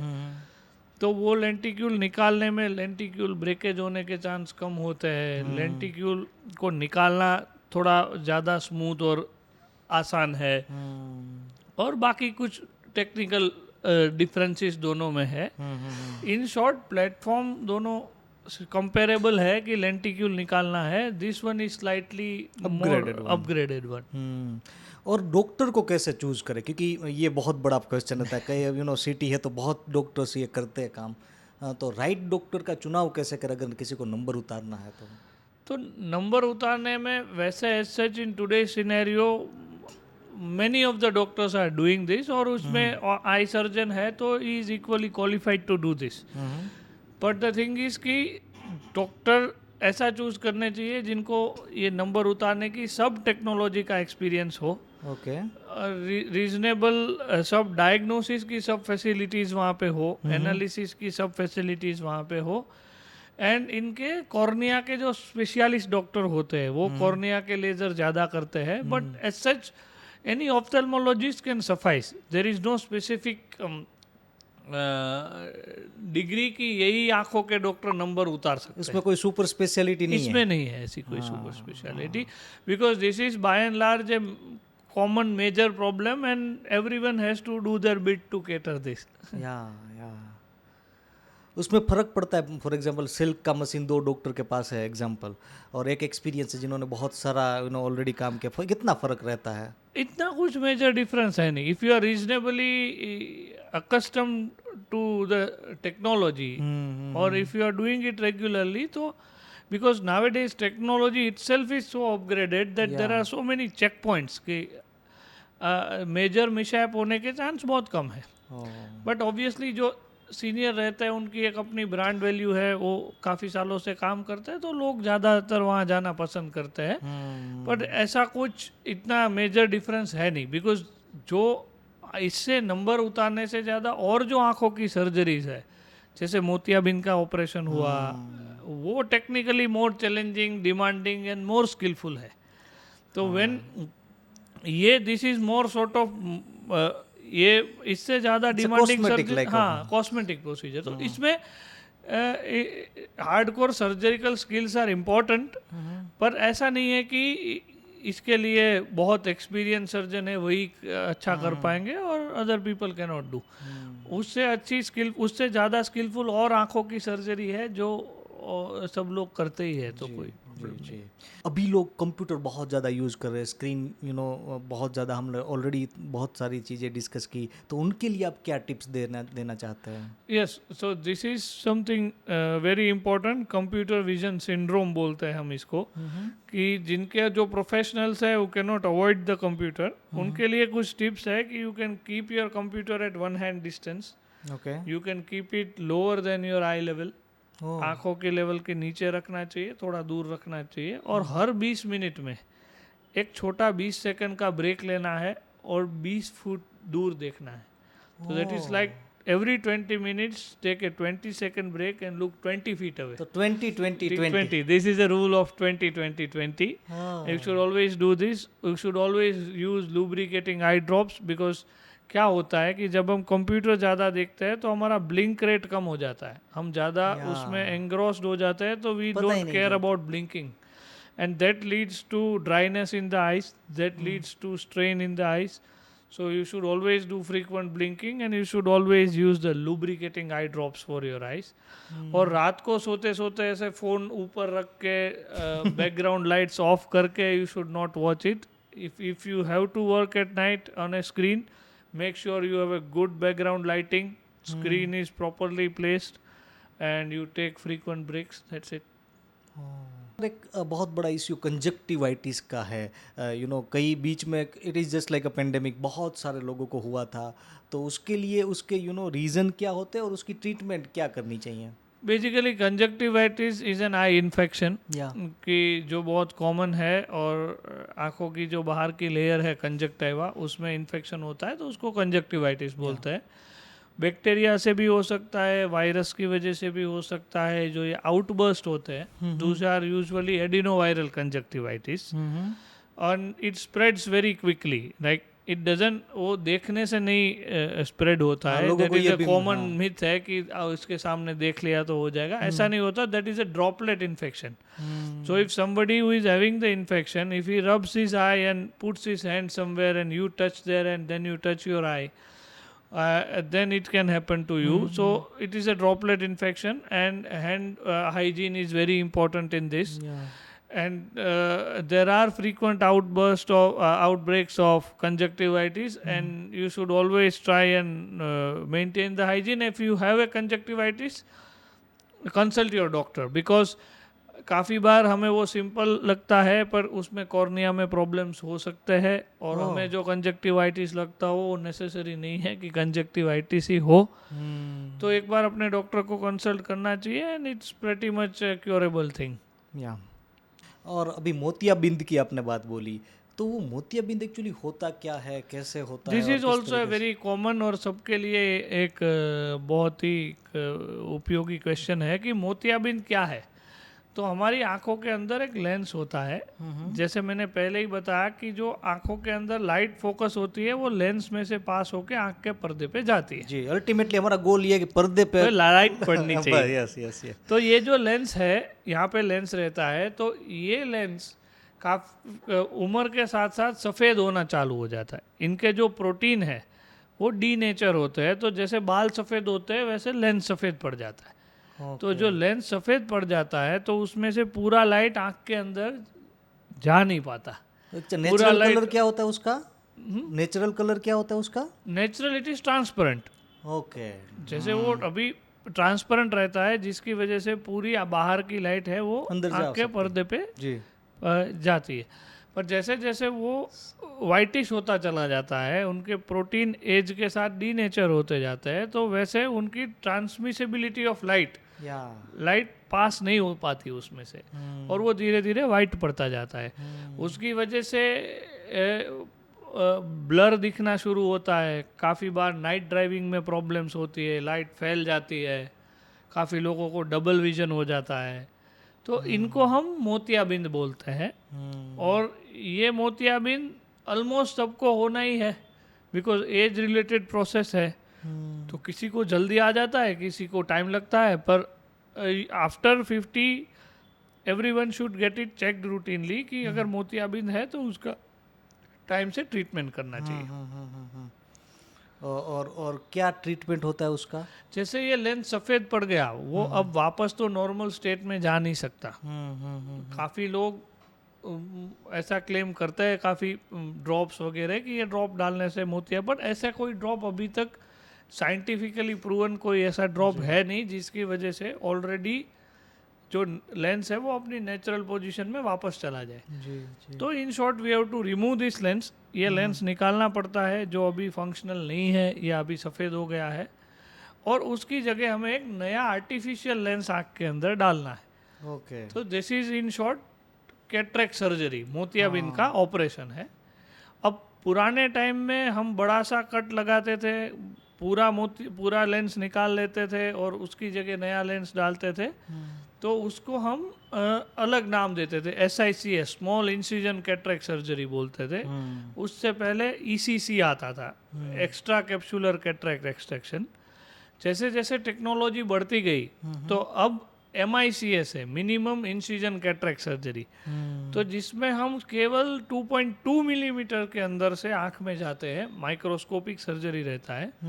और जो नेचुरल लेंस है जो सफ़ेद पड़ गया है उसको हम छोटे छोटे टुकड़े करते हैं आँख के अंदर, और लेज़र करके इमल्सिफिकेशन करके, अल्ट्रासाउंड इमल्सिफिकेशन से हम वो टुकड़े निकाल लेते हैं. तो बड़ा सा कट नहीं लगाना पड़ता, आँख को पूरी खोलनी नहीं पड़ती है. और फिर वहीं 2 मिलीमीटर में से हम 13 मिलीमीटर का जो लेंस रहता है उसको फोल्ड करके वो 2 मिलीमीटर में से आँख के अंदर डाल देते हैं. तो that is what we call foldable lens. और उसकी वजह से बहुत ही कम इंसिजन से पूरा सर्जरी हो जाता है, and that is very good for patient, क्योंकि उसमें आपको रिकवरी में टाइम नहीं लगता है, कोई टाँके भी नहीं आते हैं, कोई पैच लगाने की भी ज़रूरत नहीं है, and you can do almost all your work from the next day. So cataract surgery में काफ़ी सारी एडवांसेस हुई है, and since it is going to affect almost everyone, so there are many new things which have been coming up. So उसमें भी laser surgeries आ गई है, जो femto laser assisted cataract surgery, जिसको फ्लैक्स बोलते हैं. फेको सर्जरीज है, जो फेको इमल्सिफिकेशन सर्जरी है. तो there are many good advances in that. और उसमें प्राइस रेंज क्या रहता है, और अगर कोई पेशेंट है उसको क्या पूछना चाहिए वेरी डॉक्टर मच को? Wide actually. Price range depends on the what technique you are doing. नया जो लेंस डालते हो वो कौन सा लेंस डालते हैं, उसमें भी अलग-अलग वैरायटी होती है. हाँ, वो that is quite a confusing factor nowadays for people to decide, yes true. Because there are many different types of lenses. उसमें से कौन सा आपके लिए अच्छा है वो एक्चुअली आपका सब मेजरमेंट्स लेके, आपकी लाइफस्टाइल समझ के, आपकी आँख के मुताबिक आपको कोई और प्रॉब्लम्स है कि नहीं. जैसे काफ़ी लोगों को साथ में डायबिटीज़ होती है, ग्लोकोमा होता है, तो वो सब सोच समझ के उसको कस्टमाइज तरीके से प्लान करना चाहिए. In today's time there is no good lens which suits everyone. सबके लिए कोई एक लेंस नहीं है जो सबके लिए अच्छा है. Depend on the patient, depend on his requirements, we can customize the surgery. So right now today is an era of customized cataract surgery. और उसमें भी if I give you broad classification about the type of lens, there are three main types of lens right now. एक तो हमारी requirement होती है दूर देखने की, एक हमारी requirement होती है पास देखने की, नजदीक में. So what we want is distance vision, what we want is near vision. और साथ में अभी लाइफस्टाइल चेंजेस की वजह से इंटरमीडिएट विजन की रिक्वायरमेंट दिन ब दिन बढ़ रही है. इंटरमीडिएट विजन की मतलब है कि अगर आप स्क्रीन पे काम कर रहे हैं तो वो दूर भी नहीं है, पास भी नहीं है. अगर आप गाड़ी चला रहे हैं तो डैशबोर्ड है गाड़ी का, वो दूर भी नहीं है, पास भी नहीं है. तो वो इंटरमीडिएट डिस्टेंस है, वन हैंड डिस्टेंस है. तो वो डिस्टेंस पे भी हमें डे टू डे में अभी काम करना रहता है. मोबाइल देखना रहता है, स्क्रीन देखनी रहती है, ड्राइव करना पड़ता है. अगर शॉपिंग मॉल में जाते हैं तो रैक्स देखने हैं. तो all this things are intermediate. तो उस हिसाब से we have different types of lenses. Monofocal lens होते हैं जो बेसिक लेंस है, उसमें दूर का विजन तो क्लियर होता है, पर इंटरमीडिएट डिस्टेंस के लिए या पास का पढ़ने के लिए चश्मा लगाना पड़ता है, और वो फिर लाइफ लॉन्ग चश्मा लगाना पड़ता है. और इम्प्लांट्स आते हैं जिसको एडवांस मोनोफोकल बोलते हैं या एक्सटेंडेड डेप्थ ऑफ फोकस बोलते हैं. तो उसके अंदर दूर का तो क्लियर दिखता ही है, साथ में इंटरमीडिएट डिस्टेंस भी क्लियर हो जाता है. तो ऑलमोस्ट उसको नंबर है 90% ऑफ योर वर्क, कि जैसे मोबाइल देखना है या कुछ भी करना है तो चश्मा नहीं लगाना पड़ता. अगर पहले से है फिर भी नहीं लगाना पड़ता. ग्रेट. तो actually nowadays cataract surgery has become refractive surgery also. Refractive यानी कि नंबर उतारने की. तो वो एक जरिया है कि जिसके साथ हम मोतियाबिंद तो ठीक करते ही है, साथ में ऐसी प्लान कर सकते हैं कि जैसे उसको फिर उसके बाद नंबर भी ना रहे. तो परमानेंट उनको नंबर भी चला जाए वैसा भी कर सकते हैं. और एक होते हैं ट्राइफोकल लेंस, कि जिसमें लेंस के अंदर अलग अलग रिंग्स होती है और वो अलग अलग डिस्टेंस पे फोकस करती है. तो उसके कारण पेशेंट को कोई भी डिस्टेंस में चश्मा लगाने की बिल्कुल ज़रूरत नहीं. क्या बात है. सो that is a very beautiful innovation. And जो लोग सालों से चश्मा लगाते हैं उनके लिए इनफैक्ट आज के टाइम में कैटरेक्ट आना is basically a good thing. That जो लोग प्लस वाले नंबर लगाते हैं, सालों से नंबर यूज़ करते हैं, तो उनके लिए अगर कैटरेक्ट आए तो it is very safe predictable surgery, और साथ में नंबर भी चला जाता है. और कई लोग बोलते हैं कि मोतिया है तो उसको थोड़ा पकने देना चाहिए. ये natural, traditional common myth. That is a common myth. Actually क्या है कि पहले के टाइम पे सर्जरीज के लिए हम बहुत वेट करते थे, क्योंकि सर्जन्स अवेलेबल नहीं थे, मशीन्स नहीं थी, साथ में सर्जरी में कॉम्प्लिकेशन रेट बहुत ज़्यादा थे. सूचर लेके टाँके लेके करते थे, पूरा लेंस निकाल लेते थे. तो हम लोग बहुत वेट करते थे कि लास्ट तक जब तक चल जाए कुछ नहीं करना है. But in today's time it is actually the opposite. जैसे मैंने आपको बताया कि आज के टाइम में 2 मिलीमीटर में से हमें पूरा लेंस के टुकड़े करके निकालना है. जी. तो होता क्या है कि जब मोतियाबिंद ज़्यादा पक जाता है तो लेंस एकदम हार्ड हो जाता है, तो उसके टुकड़े करने मुश्किल हो जाते हैं, सर्जरी कॉम्प्लिकेटेड हो जाती है, ज़्यादा लेज़र एनर्जी यूज़ करना पड़ता है या ज़्यादा अल्ट्रासाउंड एनर्जी यूज़ करना पड़ता है. तो उसकी वजह से कॉम्प्लिकेशन रेट बढ़ता है. ऑपरेशन के बाद पुतली पे सूजन आ सकती है, आँखों का प्रेशर बढ़ सकता है. तो इन टुडेज टाइम अगर कैटरेक्ट या मोतियाबिंद एक लाइफस्टाइल डिसऑर्डर है. जब भी आपको डे टू डे लाइफ में दिक्कत लगने लगे तब आपको डॉक्टर को कंसल्ट करना चाहिए. और अगर आपको मोतियाबिंद है तो बहुत लंबा वेट करने का कोई सेंस नहीं बनता है. जितना आप टाइम पे करवाते हो उतनी इजी सर्जरी होती है, प्रेडिक्टेबल होती है, and that is even more safer for you as well. और उतने दिन तक आपको ब्लर देखने की भी जरूरत नहीं है. I mean when it can be done in 20 minutes, so why you have to pull it off for 3, 4, 5 years? There is no point in doing that in today's time. और मोतियाबिंद के बारे में और एक लोग बोलते हैं कि जैसे जब मोतियाबिंद आना चालू होता है अपना नंबर कम होना स्टार्ट हो जाता है. ये रियलिटी है कि उसमें कोई this is a very there are number बदलना शुरू हो जाता है, इतना हम बोल सकते हैं. काफ़ी लोगों को नंबर बढ़ जाता है, काफ़ी लोगों को कम हो जाता है. कम भी हो सकता हाँ, है. एक बहुत कॉमन चीज़ होती है कि इनिशियली कैटरेक्ट के इनिशियल स्टेज में आपको दूर का धुंधला दिखना शुरू होता है पर पास का और क्लियर हो जाता है. तो लोगों को लगता है कि अक्सर ये लोग पास के लिए चश्मा लगाते होते हैं अराउंड 50s, तो they feel that it is getting even more better. कि पहले तो नज़दीक के लिए चश्मे की ज़रूरत थी, अब तो पास के लिए चश्मे की भी ज़रूरत नहीं है. But actually that is what we call second sight. वो कैटरेक्ट का एक सिम्टम है. और अगर आप ये स्टेज पे उसको इग्नोर करते हो तो धीरे धीरे फिर पास का भी दिखना धुंधला हो जाता है and total vision is lost. So अगर ऐसा है कि आप सालों से पढ़ने के लिए चश्मा लगा रहे हो और अभी थोड़े दिनों से ऐसा हो रहा है कि अब पढ़ने के लिए चश्मे की ज़रूरत नहीं है, तो that could be a cause और that could be a symptom of sign of cataract and you should consult your ophthalmologist. और सेफ है आज की डेट में वो प्रोसेस? हाँ, that is quite safe. Quite अगर टाइम पे की जाए, if everything all is normal, surgeon is quite skilled and experienced, तो it's I mean a very easy, जैसा I said, painless procedure है, hardly takes 20 minutes and it's और very कितने good दिन में जो पेशेंट है वो नॉर्मल अपनी लाइफ जीना almost from next day. We ask our patient to do everything from next day. क्या बात है. Next day से they can even drive, they can watch TV, they can use your mobile phones. Wow. So this is the beauty of the surgery. तो खाली खोटा उसको without reason क्यों उसको खींचना लंबा? Then there's no point in pulling it through. That's what I mean to say कि उसको लंबा खींचने का आज की डेट में कोई मतलब नहीं है. पर ये मिथ है. काफ़ी parts of the country I have worked almost in all the parts of the country. मैं नॉर्थ में भी I worked in south as well.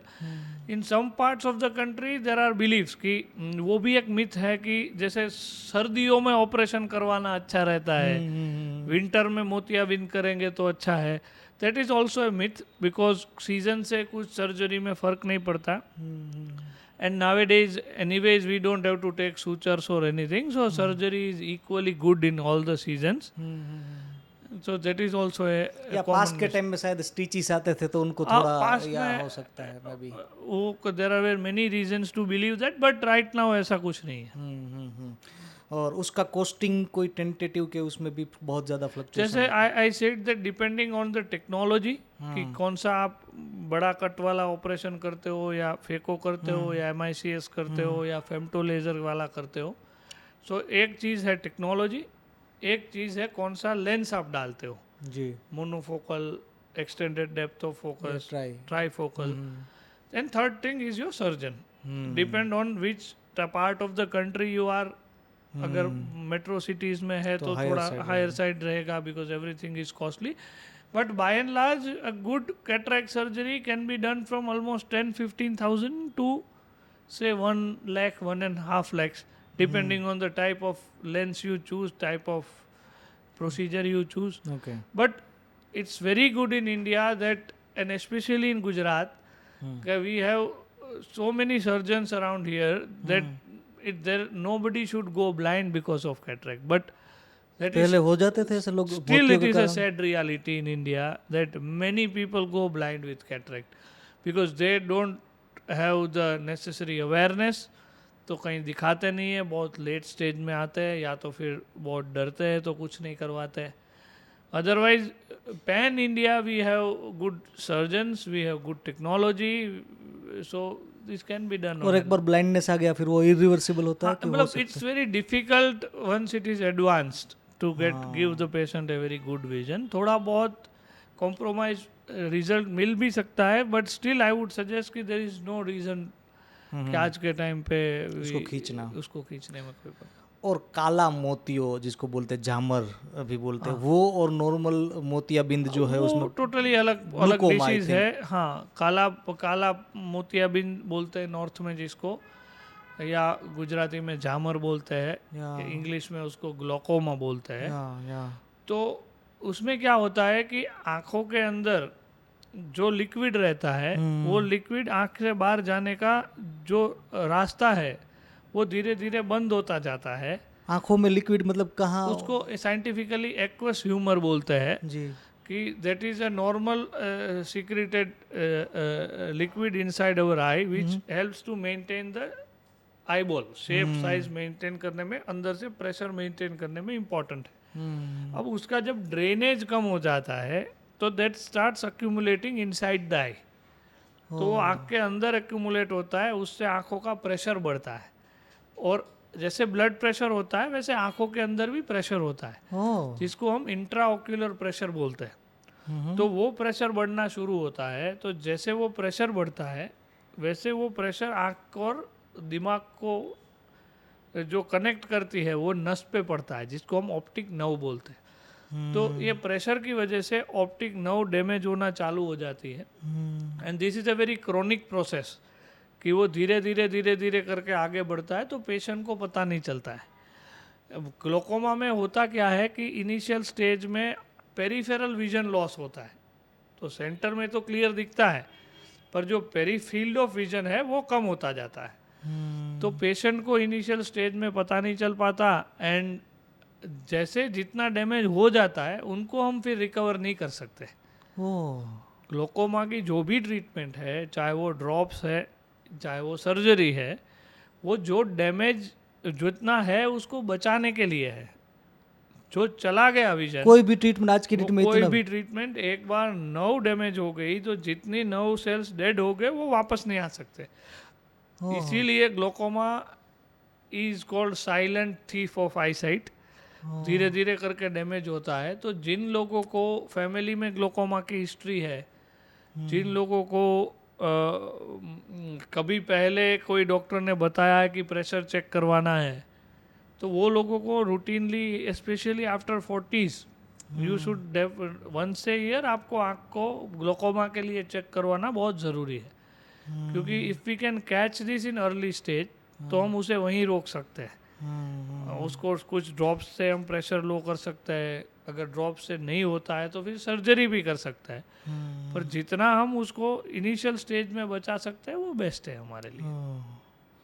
तो ये तो खतरनाक है। और उसको अगर कोई किसी को सेल्फ एग्जामिन करना है तो जैसे उसको क्या कोई ऐसा कोई टेस्ट है कि जिसको उसको पता चले कि यार, मतलब एक बहुत पुराना कन्फ्रंटेशन टेस्ट बोलते थे कि जिसमें अगर आप स्ट्रेट देख रहे हो तो कोई और आपको फिंगर पॉइंट करके they can show you in the periphery that whether you can see everything equally or not. But that is a very gross test. I mean, उससे we cannot make out anything in specific. Better is to consult your ophthalmologist and do a perimetry test. उसको perimetry बोलते हैं, जिसमें we measure कि अगर patient straight देख रहा है तो आजू बाजू का field of vision कितना है, उसको हम चार्ट कर सकते हैं, जिसको हम पेरीमेट्री टेस्ट बोलते हैं या विजुअल फील्ड्स बोलते हैं। तो सर आपने मोतियाबिंद की बात करी, तो आपने ये भी बोला था आगे कि बच्चे जो होते हैं, छोटे छोटे बच्चे, 6 महीने के बच्चे, उनमें भी मोतियाबिंद का प्रॉब्लम रहता है। तो बच्चे का जो मोतिया होता है और बड़ों का जो 60+ या 50+ के एज में होते हैं, उनमें कोई डिफरेंस रहता है? या it is quite different. There is a very good question कि बच्चों में भी काफ़ी बार बाय बर्थ ही उनका लेंस है वो सफ़ेद होता है, तो उसको हम कंजेनाइटल कैटरेक्ट कहते हैं, या फिर डेवलपमेंटल कैटरेक्ट कि जैसे जैसे बच्चा बड़ा होता है तो उसमें मोतियाबिंद हो जाता है। तो बच्चों का जो मोतियाबिंद है वो एक्चुअली एक इमरजेंसी है, बिकॉज बच्चों की आँख अभी डेवलप होती जाती है। तो अगर मोतियाबिंद है तो बचपन से ही उसको कम दिखेगा। तो जैसे उसको लेजी आई जो हमने डिस्कस किया था, वो लेजी आई का प्रॉब्लम हो सकता है। तो उसके बाद आफ्टर सर्टन टाइम इवन हम ऑपरेशन करते हैं फिर भी उसको इतना रिजल्ट नहीं दे पाते जितना हम टाइम पे करते हैं तो दे पाते हैं।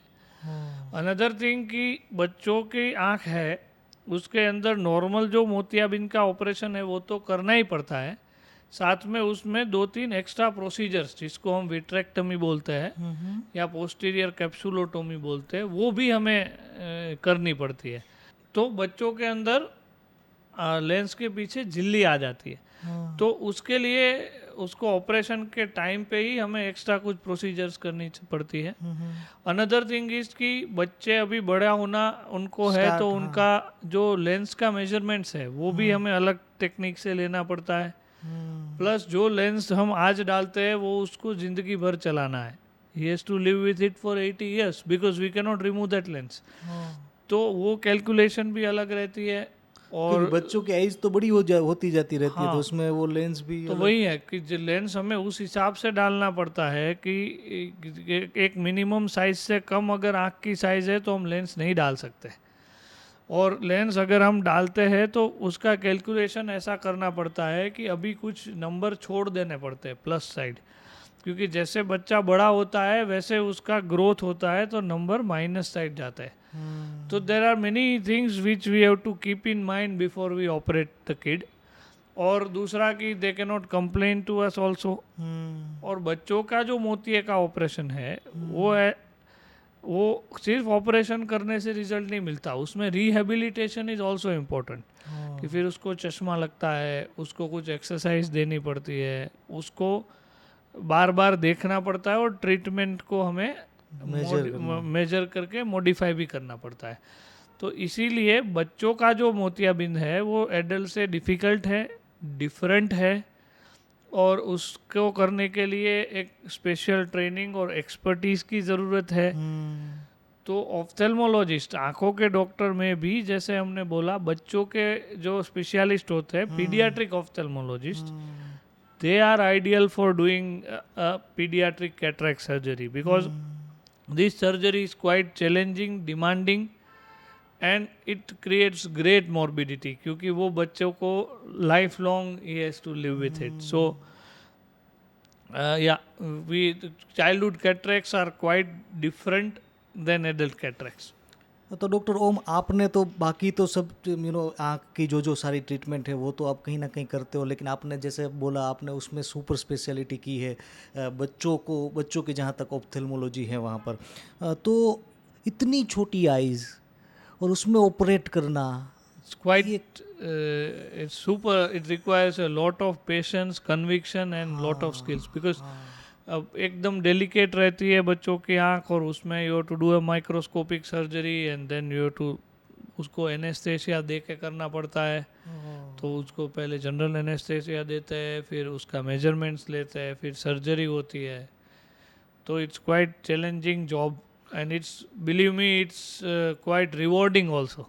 जब वो बच्चों को हम बड़े होते देखते हैं, जब वो बाद में आते हैं, तो what I feel is that कि 20 years डाउन द लाइन जब वो बड़ा होगा अपने दोस्तों के साथ बैठेगा और हमें पॉजिटिवली याद करेगा कि if I can see the world that is because of so and so doctor, so that is where we can create a change in someone's life, that is where we can create a difference and I feel lucky that God has chosen me for doing such things because that is something which is my passion, that is what that will make a lot of difference in lives of patients, parents, their families, because we might be the breadwinner tomorrow. And you can imagine ki if there is one blind child, how difficult it is for the child, the family, the ecosystem around them. True. So this is a very niche specialty. और आपने जैसे perfect बात बोली, आप कहीं ना कहीं लोगों की लाइफ में आप उसके लिए निमित्त बनते हैं, पॉजिटिव डिफरेंस क्रिएट कर पाते हैं। और एक्सपेक्टेशंस भी बहुत ज़्यादा होती है, ये भी एक चैलेंज रहता है क्योंकि पेरेंट्स जो होते हैं, इतना छोटा बच्चा है तो वो ज़्यादा चिंतित रहते हैं। It's very difficult for them also to first understand कि बच्चों में भी ऐसा वो प्रॉब्लम हो सकता है। सेकेंड थिंग कि इसका ऑपरेशन ज़रूरी है, वो भी उसको एनेस्थेसिया दे के करना है, और इसमें कॉम्प्लिकेशन हो सकते हैं, अभी कम है. With time we have evolve so much, but still you always feel worried if it is your kid tomorrow.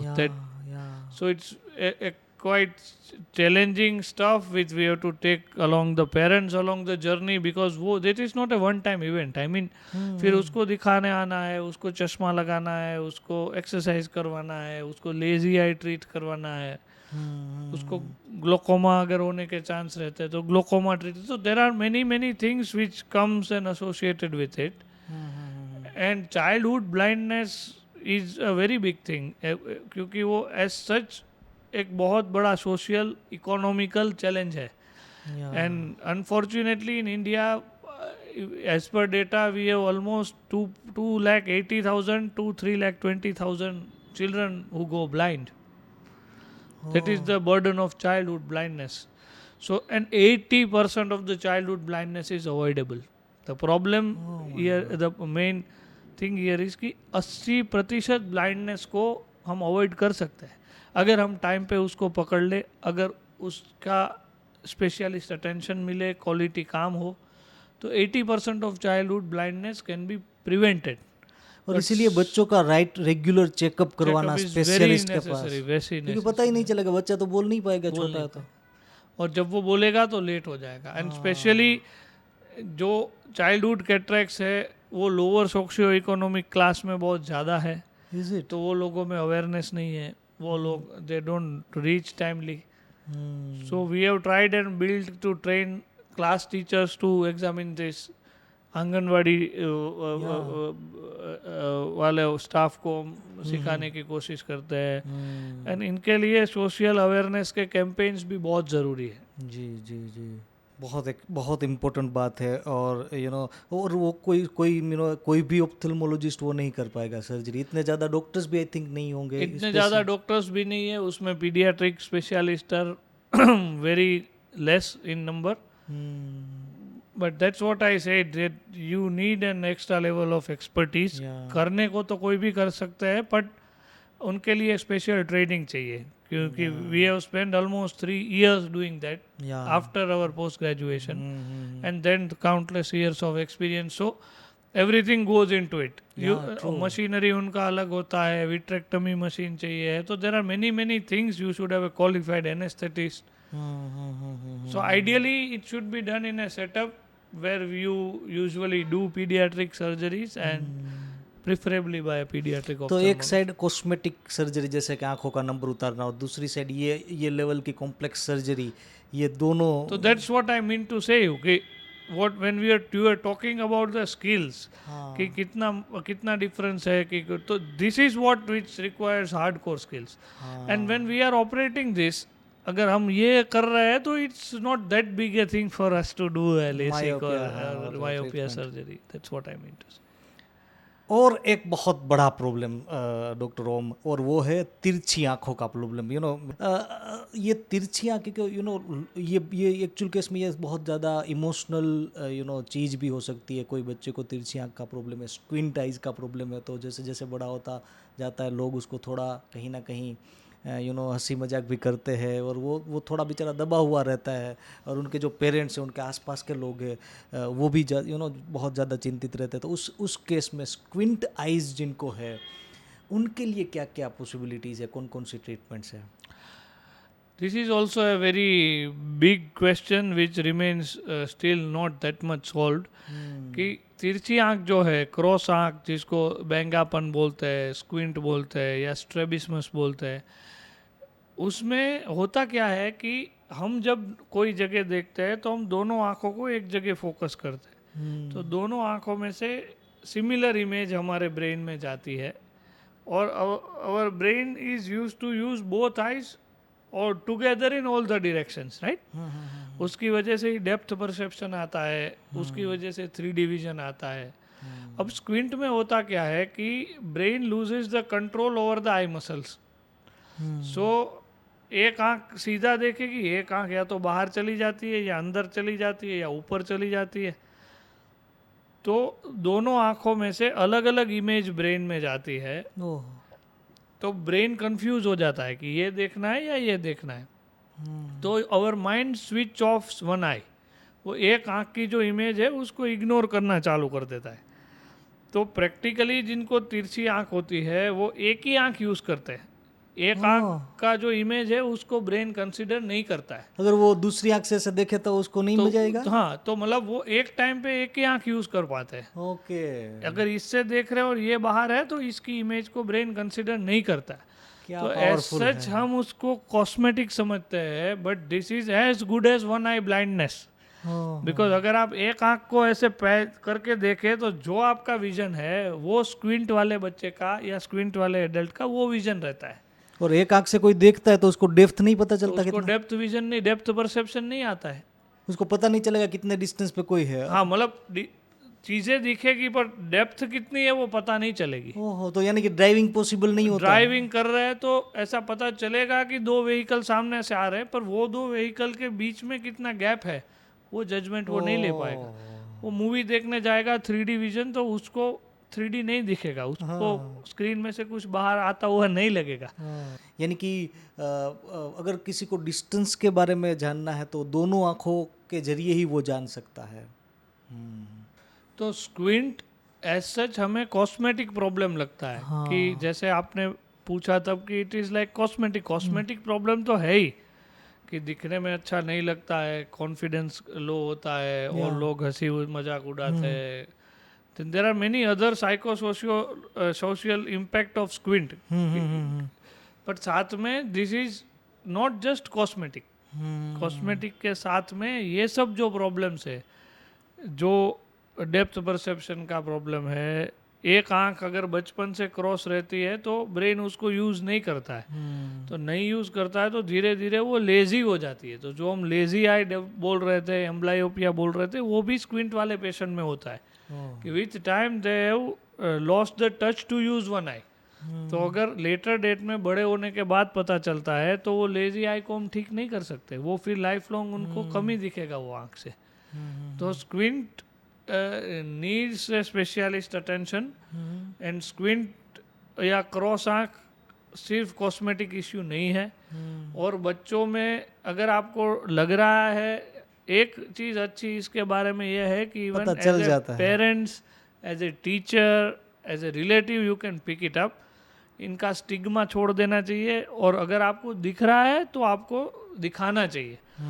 Because squint भी अलग अलग टाइप्स के होते हैं, उसकी ट्रीटमेंट भी अलग अलग होती है। तो अगर आप टाइम से दिखाते हो तो टाइम से ट्रीटमेंट हो पाता है और अच्छे रिजल्ट मिल सकते हैं। और हो जाता है रेडी, मतलब नॉर्मल इंसान जैसा वो लगने लगता है। We can make them perfectly all right. तो वो ट्रीटमेंट में आप क्या करते हो?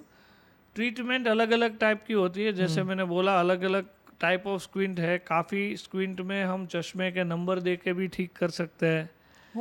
काफ़ी स्क्विंट है जिसको हम एक्सरसाइज से भी ठीक कर सकते हैं। और जो एक्सरसाइज से या नंबर से ठीक ना हो तो उसको हम सर्जरी करके ठीक कर सकते हैं। तो squint surgery is also a very safe option because उसमें हम आँख के अंदर कुछ नहीं करते हैं, काली पुतली के अंदर कुछ नहीं करना है। जो वाइट पार्ट है, सफ़ेद पुतली है, उसके ऊपर मसल्स रहते हैं जो आँखों की मूवमेंट के लिए जरूरी है।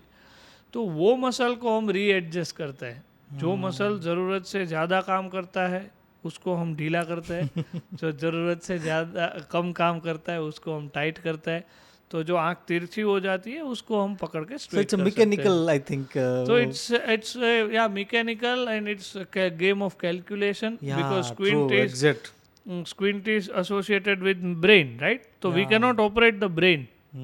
अल्टीमेटली ब्रेन कुछ मसल्स को ओवर यूज करने का सिग्नल दे रहा है और कुछ मसल को अंडर यूज करने का सिग्नल दे रहा है। But we can not do anything at the level of brain.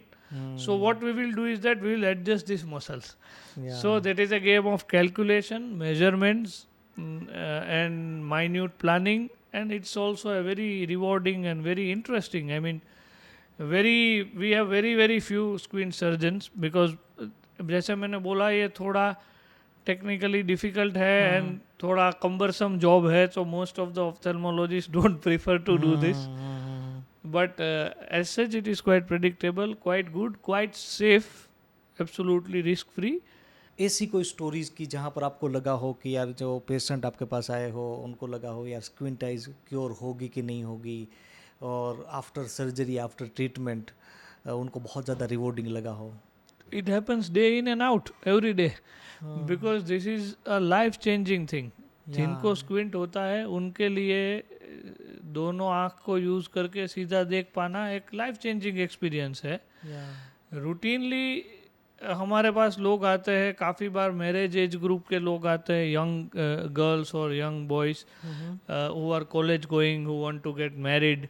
तब ये मेजर एक बहुत बड़ी समस्या उनके लिए होती है and we operate them. It's just a 1 hour surgery and from next day they are straight time. They cannot believe कि ये हमारा ही फेस है और they are so happy. Many of them cry seeing themselves in the mirror. और बहुत सारे लोग हैं जो अपनी शादी का न्योता लेके आते हैं, अपनी मिठाई लेके आते हैं, because that is a deciding factor for them in professional life also, in personal life also. And many parents कि जिनके बच्चे को स्क्विंट है तो उनको लेजी आई है, दिखने बुरा लगता है उनको देख के, तो स्कूल में इंट्रोवर्ट हो जाता है, कॉन्फिडेंस लो हो जाता है. तो for them also it is life changing. As a kid he may not be able to understand, but as a parent when they see their child and they always feel कि यार हमारे साथ ही ऐसा क्यों है, हमारे बच्चे को ये इश्यू क्यों है. Child might be smart, intelligent, school performance might be good, but squint उसको अलग कर देता है क्राउड से. तो ये बहुत ही लाइफ चेंजिंग होता है लोगों के लिए. And when they know that this can B actually done, because काफ़ी सारे मिथ्स है. जैसे पुराने टाइम में लोग मानते थे कि बचपन में कुछ नहीं हो सकता, बच्चे को बड़ा होने देना चाहिए, अपने आप ठीक हो जाता है.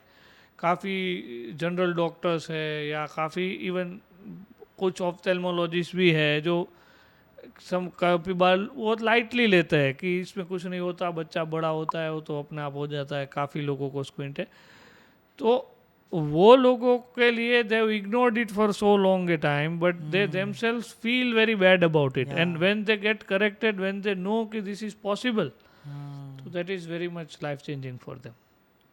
और डॉक्टर ओम, ये ये पॉडकास्टिंग के पीछे, ये इंटरव्यू के पीछे जैसा हमारा मकसद है कि ऐसी एक्सपर्टीज़ को, ऐसे लोगों की स्टोरीज़ को, जैसे आप सुपर स्पेशलिस्ट हो, आप ये जो पर्टिकुलर चीज़ आपने बोली, आप चाइल्ड वाली, हाँ स्क्विंट वाला, तो कई लोगों की लाइफ में आप पॉजिटिव डिफरेंस क्रिएट करते हो, कई लोगों को कहीं ना कहीं हैप्पीनेस में, उनकी हैप्पीनेस में आप सहभागी बनते हो. और ये जो सेंस ऑफ सेटिस्फेक्शन है, लाइफ ऑफ सिग्निफिकेंस जिसको बोलते हैं, वो आपको कैसा लगता है? I feel very lucky. That's what I said कि जो मैं काम करता हूँ उसमें the attitude of gratitude is very important. So I myself feel that I am very God has chosen me for doing great things. It may not be on that bigger a scale, but to whom, जिनके लिए आपने किया है उनके लिए it is like changing the world. या मैंने एक बहुत इंटरेस्टिंग स्टोरी सुनी थी, आप अभी बोले तो मेरे को याद आ गई. एक बंदा था, वो दरिया किनारे गया था, बहुत सारी मछलियाँ ऐसे किनारे पे आ रही थी और मर रही थी. तो वो बंदा गया और ऐसे उठा के एक मछली को फेंकने लगा, थोड़ी देर बाद दूसरी मछली को फेंका. तो कोई बंदा उसके पास आया और उसको बोला कि भैया इससे क्या फ़र्क पड़ेगा, हज़ारों मछलियाँ यहाँ पर आ रही है और फेंक रहे हैं, क्या फ़र्क पड़ेगा. तो वो एक मछली को उसने ऐसे फेंक के बोला कि ये मछली को ज़रूर फ़र्क पड़ेगा. That's what it is. It creates a big impact for an individual, and those, as I see people going through it day in and out, I can feel them. I can see them. अभी हम लोग कुछ rapid fire questions लेते हैं, सो आपको quickly जवाब देना है. It will be interesting segment. So are you ready doctor Om? Definitely.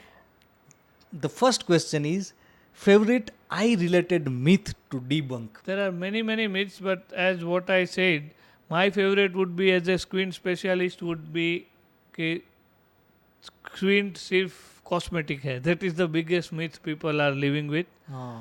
Then I would like to say that तिरछी आँख या squint eyes is not just cosmetic, and it can lead to lot of problems forward. So you should try and get it treated as early as possible. Yeah. Favorite eye surgery to perform? For me, complicated surgeries are more close to my heart, and pediatric cataract surgery, I would say. Operating 2 महीने के बच्चे की आँख में जो surgery करना, मतलब it sets my heart racing.